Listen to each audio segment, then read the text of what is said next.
economy added 37,000 jobs in January as unemployment declines to 5.7%. Demands for Canada to stop supplying weapons to Israel grow louder. Anne-Marie, MM5 News Studio, Canada. The Canadian economy added 37,000 jobs in January, as unemployment fell slightly to 5.7%, the first decline since December 2022, according to a Friday report from Statistics Canada. After 3 consecutive months of little change in the jobs rate, the January figures were better than economists expected, but were mostly driven by an increase in part-time work. 12,000 full-time jobs were lost. Average hourly wages, which have been consistently growing at a 4 to 5% annual pace as Canadians seek compensation to account for inflation, rose 5.3% from a year ago, a decent job gain.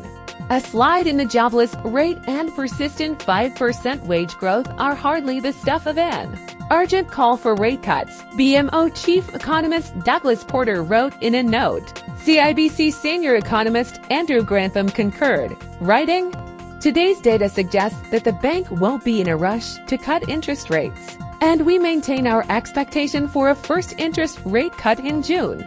Employment rose across several sectors in January, led by wholesale and retail trade, as well as finance, insurance, real estate, rental and leasing. Meanwhile, accommodation and food services saw the largest employment decline. Canada's labor market cooled significantly last year as high interest rates weighed on consumer spending and business investment, pushing up the unemployment rate from 5.1% in April to 5.8% in December. Human rights advocates are accusing Canadian Prime Minister Justin Trudeau's government of misleading the public over weapons sales to Israel, which have come under greater scrutiny amid the deadly Israeli bombardment of Gaza. At issue is legislation that prohibits the government from exporting military equipment to foreign actors if there is a risk it can be used in human rights abuses. But regulatory loopholes, combined with a lack of clarity over what Canada sends to Israel, have complicated efforts to end the transfers. Dozens of Canadian civil society groups this month urged Trudeau to end arms exports to Israel, arguing they violate Canadian and international law because the weapons could be used in the Gaza Strip.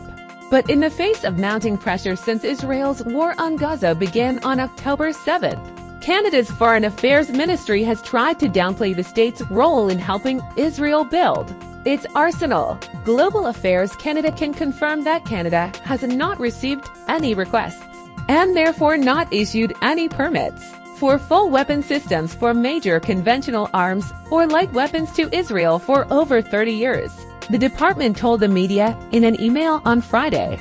The permits, which have been granted since October 7, 2023, are for the export of non-lethal equipment. But advocates say this misrepresents the total volume of Canada's military exports to Israel, which totaled more than $15 million, $21.3 million Canadian in 2022, according to the government's own figures. It also shines a spotlight on the nation's long-standing lack of transparency around these transfers. The Supreme Court of Canada has unanimously upheld the Trudeau government's Indigenous child welfare law, dismissing Quebec's appeal in a landmark opinion affirming Indigenous peoples' jurisdiction over child and family services. The act as a whole is constitutionally valid, the court concluded.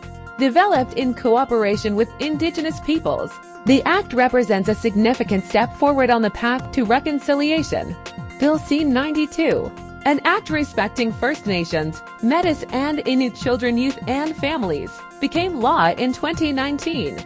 It affirms Indigenous nations have jurisdiction over child and family services and outlines national minimum standards of care. The Quebec government opposed the law on jurisdictional grounds, arguing Ottawa overstepped its legislative authority, infringed upon provincial jurisdiction, and effectively recognized Indigenous peoples as a third order of government. The Supreme Court concluded the federal Liberal government was within its jurisdiction and did not create a third level of government but rather recognize rights already protected by the Aboriginal Rights section of Canada's Constitution. The Act does not alter Canada's constitutional architecture, the court wrote. The court also found the law forms part of Parliament's implementation of the United Nations Declaration on the Rights of Indigenous Peoples. Quebec First Nations leaders praised the decision as historic, monumental, and a major step in the right direction.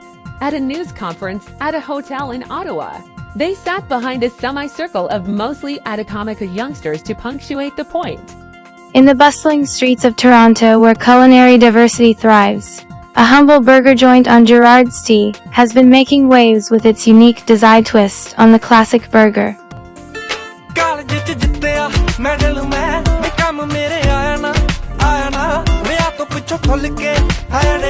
We love it, it's fresh, it's delicious, it's the best. Chicken legs, Kashmiri chai. We come here very often. Very good. A lot of people here all the time. It's always packed, always line up.